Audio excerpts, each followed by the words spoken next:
Hola people and welcome dans ce nouvel épisode.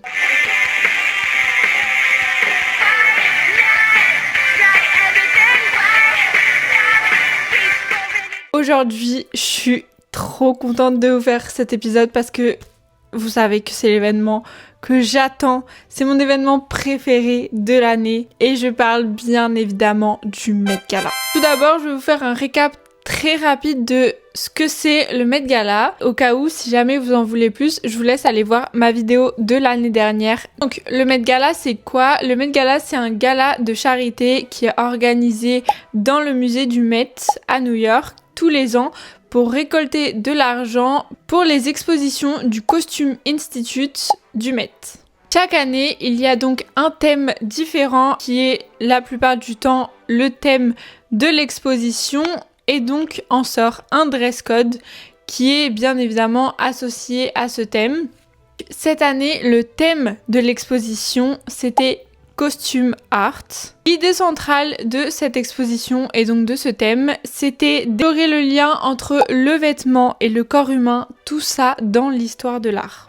C'est une expo qui mélange mode, peinture, sculpture et objets anciens. Cette exposition couvre environ 5000 ans d'histoire et on y retrouve plus de 400 pièces exposées.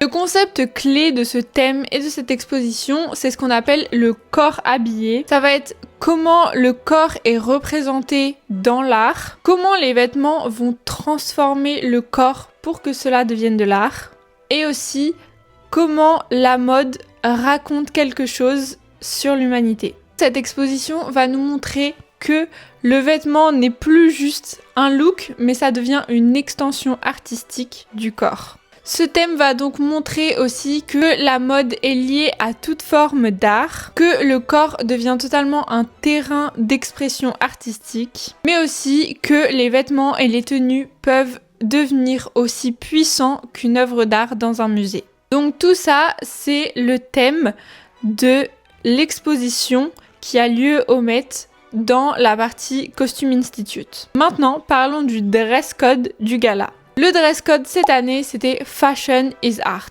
Contrairement aux années précédentes, cette année, c'était un thème qui était vraiment ultra ouvert et donc c'était très compliqué de pas être dans le thème finalement.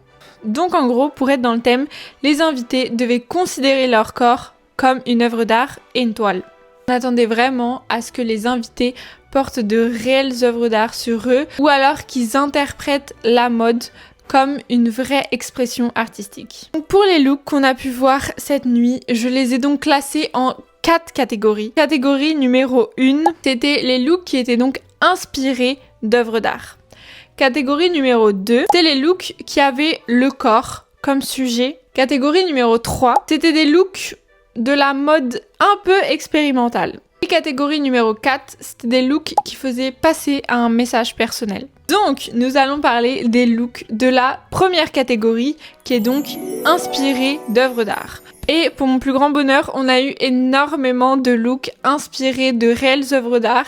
Et c'est à ce moment-là que je trouve ça hyper intéressant. Parce que en plus de la mode, du coup, on se renseigne sur les œuvres d'art et on en apprend. On en apprend tous les jours grâce à Kipo Quiz. Pas grâce à Kipo Quiz pour le coup, mais grâce au Met Gala et aux invités. Et j'ai trouvé ça fou parce que j'ai découvert plein de nouveaux tableaux et j'adore. J'adore ça. Donc on va commencer par Rachel Zegler. Zegler Elle était donc habillée en Prabal Gurung. C'était donc une tenue, un look inspiré du tableau Le Supplice de Jan Gray de Paul Delaroche. Après, on a eu Hunter Schafer. Alors Hunter Schafer, au début, j'ai vu sa robe et j'ai pas trop compris. J'étais un peu en mode ouais, je suis pas sûre. Et après, une fois qu'elle a expliqué l'inspiration, ça collait parfaitement. Donc Hunter Schafer, elle était habillée en Prada et c'était une inspiration du tableau Mada Primavesi de Gustav Klimt. Gustav Klimt, c'est vraiment un de mes artistes préférés. J'aime trop ces tableaux et vous allez voir qu'il y en a quand même pas mal qui se sont inspirés de lui, donc j'adore. Toujours en parlant de Gustav Klimt, du coup, on a Gracie Abrams qui était habillée en Chanel et elle, c'était une robe qui était inspirée des tableaux Le Baiser de Klimt, puis le portrait de Adele Bloch-Bauer. On avait Madonna qui est arrivée alors avec une tenue totalement farfelue. Pareil, au début j'ai pas compris parce que je n'avais pas la référence du tableau, mais elle est arrivée donc avec plusieurs personnes autour d'elle qui tenaient un espèce de voile qui était tout relié à sa tête, et sur sa tête elle avait un bateau de pirates. La tenue a été faite par Yves Saint Laurent.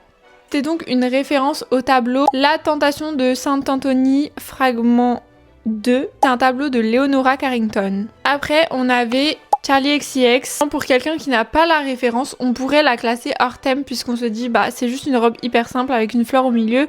Genre, quel est le rapport ?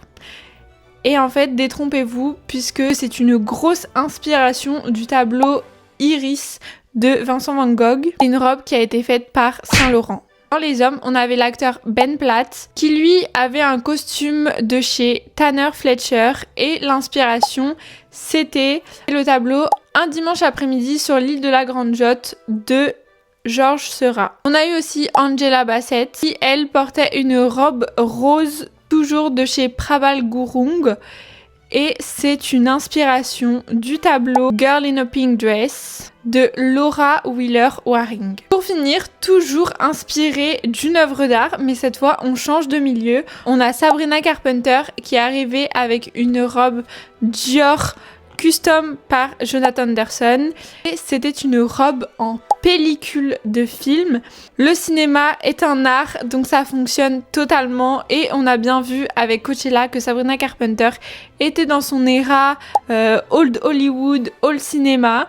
Et donc elle portait une robe faite avec les tapes, donc les pellicules du film Sabrina the Movie. Pour finir, je l'ai mis dans cette catégorie parce que je trouve que c'est ce qui va le mieux. On a la tenue de Emma Chamberlain. Alors pour moi, la tenue de Emma Chamberlain, c'est vraiment mon top 1 de cette année. Je n'ai même pas de mots en fait pour la décrire. La robe colle parfaitement au thème. Le fait que on ait l'impression qu'il y ait vraiment de la vraie peinture sur elle, et avec les franges sur les bras qui fait un effet comme si la peinture coulait sur son corps. Donc en fait ça mélange un peu deux catégories puisque ça mélange le côté peinture, œuvre d'art, mais aussi le côté corps. Cette tenue que portait Emma Chamberlain, c'était Mugler.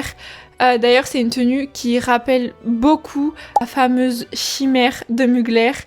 Donc franchement j'ai adoré. Maintenant passons donc à la deuxième catégorie, c'est-à-dire ceux qui ont pris le corps comme sujet pour leur tenue. Tout d'abord on a eu Kendall Jenner qui portait une robe Gap Studio faite par Zac Posen. Vraiment vibes sculpture. D'ailleurs on va en parler juste après, mais elle était matchie avec sa sœur, donc avec Kylie Jenner. Kylie, elle, était en Schiaparelli et pareil, j'ai trouvé que la robe était tellement incroyable. C'était tellement dans le thème, ça lui allait tellement bien. Et elle, Kylie, pour le coup, c'était une vraie inspi Vénus de Milo. On pouvait vraiment bien reconnaître la sculpture. Donc j'ai trouvé ça incroyable. Toujours pour rester dans ce délire un peu sculpture, corps, on avait Hailey Bieber qui était habillée en Yves Saint Laurent. Elle avait donc un corset doré qui avait été moulé sur son propre corps, une jupe en drapé bleu clin, donc le fameux bleu de Yves Saint Laurent. Pareil, ça lui allait hyper bien. Pour une fois que Hailey Bieber avait un truc un peu original au Met Gala et surtout qu'elle était dans le thème, ça change. On se rappelle de l'année dernière et des années passées. Hailey Bieber, elle en fait jamais trop. C'est toujours très basique. Et là, pour une fois, elle est sortie de sa zone de confort. On l'a vu avec de la couleur. C'est une tenue qui reste encore une fois très simple, mais c'est une tenue qui reste dans le thème et ça la sort un peu de sa zone de confort. Donc ça, on aime bien. L'autre de mes tenues préférées, c'est la tenue de Chase Infinity. Encore une fois, c'est une tenue encore très colorée. J'ai adoré l'impression du corps sur sa robe. Pareil, j'adore. Et c'est une robe qui est signée Thom Browne. On a eu Kim Kardashian qui nous a sorti une tenue. Je sais pas vraiment quoi en penser parce que honnêtement, ça reste dans le thème, mais je crois que je m'attendais pas à ça. Donc c'est une tenue qui est signée par Allen Jones et Whitaker Malem. Parce que c'est les designers de sa tenue, puisque sa tenue comporte donc un buste qui a l'air d'être en plastique et une jupe qui a l'air d'être en cuir. Toujours dans cette catégorie, on a Lena Situation avec une grande jupe en voile magnifique et des mains d'homme en tant que soutien-gorge, I guess. C'est une tenue qui est signée Burke Akiol. On a aussi Alex Consani qui est arrivé avec une robe Gucci. Ça reste dans le thème, mais ça reste assez simple. C'est une robe en corset transparent en haut, avec un dégradé de plumes noires sur le bas de la robe. Pour finir, mesdames et messieurs, on a vu le retour de Beyoncé au Met Gala après 10 ans qu'elle n'avait pas foulé les marches du Met. La revoilà. Donc, Beyoncé portait une tenue avec une impression de squelette de là vraiment jusqu'aux pieds, même sur les mains. C'était trop beau. Donc c'était un squelette qui était fait tout en strass, en paillettes. Même une couronne, vraiment la reine, vraiment Queen Bee pour le coup. C'est une tenue qui est signée Olivier Rousteing. Pour la catégorie 3, donc ce que j'ai classé comme mode expérimental, on a Katy Perry qui est arrivée masquée dans un look très futuriste. Et c'était un look Stella McCartney. J'ai pas compris pourquoi elle avait fait ça, en mode Daft Punk. Elle est arrivée masquée, elle a monté très vite les marches. En même temps, comme elle était masquée, je crois que personne l'a vraiment reconnue. Donc j'arrive pas trop à savoir si c'est dans le thème ou pas. Après, on a Doja Cat qui était habillée en Yves Saint Laurent et sa tenue était en silicone, donc ça faisait comme un espèce de drapé sur elle en silicone. En vrai, je peux comprendre le délire, je peux comprendre que ça fasse référence à une statue ou aux sculptures. Pour moi, c'était dans le thème quand même. C'est vrai que Doja Cat nous a habitués à beaucoup mieux au niveau des Met Gala. Après, on a eu Bad Bunny. Alors Bad Bunny, j'ai eu beaucoup de mal à le reconnaître puisque Bad Bunny portait un costume très très simple, mais il a tout misé sur le glam et sur le make-up. Il est arrivé en mode vieillard, transformé en personne de genre 90 ans. Il aurait eu le même make-up artiste que The Weeknd sur sa pochette Moth to Flame. Hyper bien fait, jusqu'à sur les mains, même ses mains étaient vieillies. On a eu Heidi Klum, la reine de Halloween. Pour le coup, elle a vraiment pris le thème au pied de la lettre, puisque elle est arrivée en totale statue. C'était même pas une inspiration statue, c'est que vraiment, elle est arrivée maquillée de la tête aux pieds, comme si c'était une réelle statue vivante. Ça faisait limite peur en fait. That's okay. That's it. Hi Glamour, I'm Heidi Klum. Come get ready with me for the Met Gala. Mwah. Immediately when I heard the theme of the Met, I thought I can only be a statue if I'm working with Mike Marino, who knows how to do a sculpture and drape beautiful fabric around my body and have it soft, but it looks like it is marble.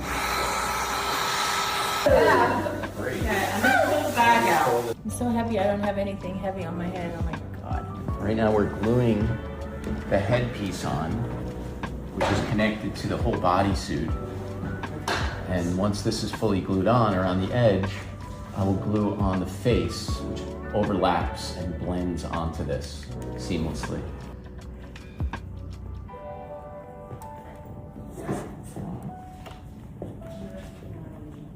You know, it's just like wearing a sweatsuit, kind of, you know. Right. What I'm gonna do is I'm just gonna stand there at the mat, and I'm just gonna put a position on. I'm gonna freeze. And I'll wait till like some people just naturally are moving over and standing there and talking, and then I'm gonna scare them.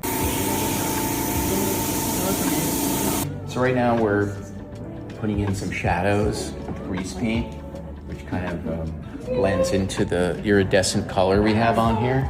So we're tying it into her skin, highlights, and just kind of balancing that stuff out. And voila! See you at the Met.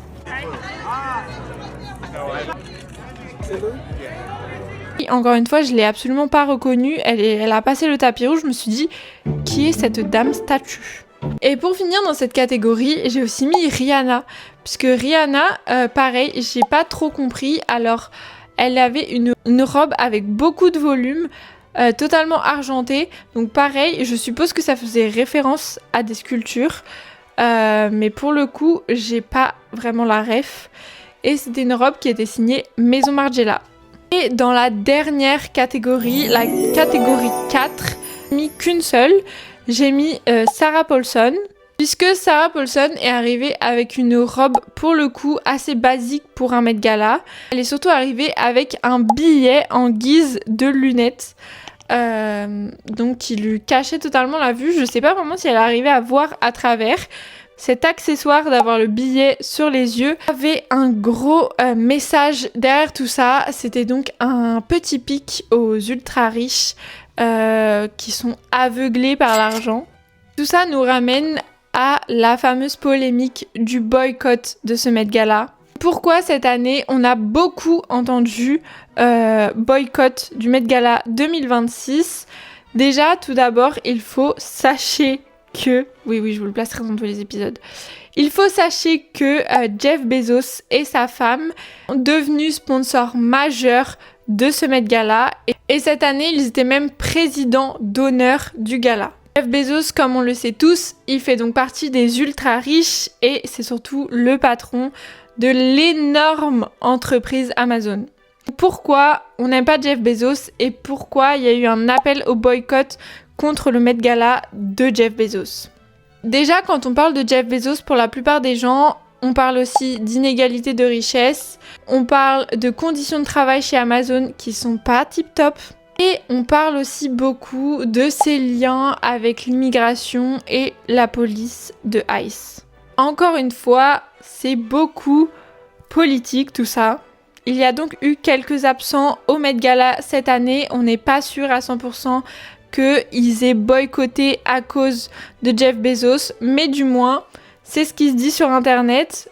Par exemple, on n'a pas vu Zendaya, on n'a pas vu Ariana Grande, on n'a pas vu Bella Hadid, on n'a pas vu Jenna Ortega. Et on sait que ces dames-là sont quand même des personnes qui sont assez militantes sur ce genre de sujet.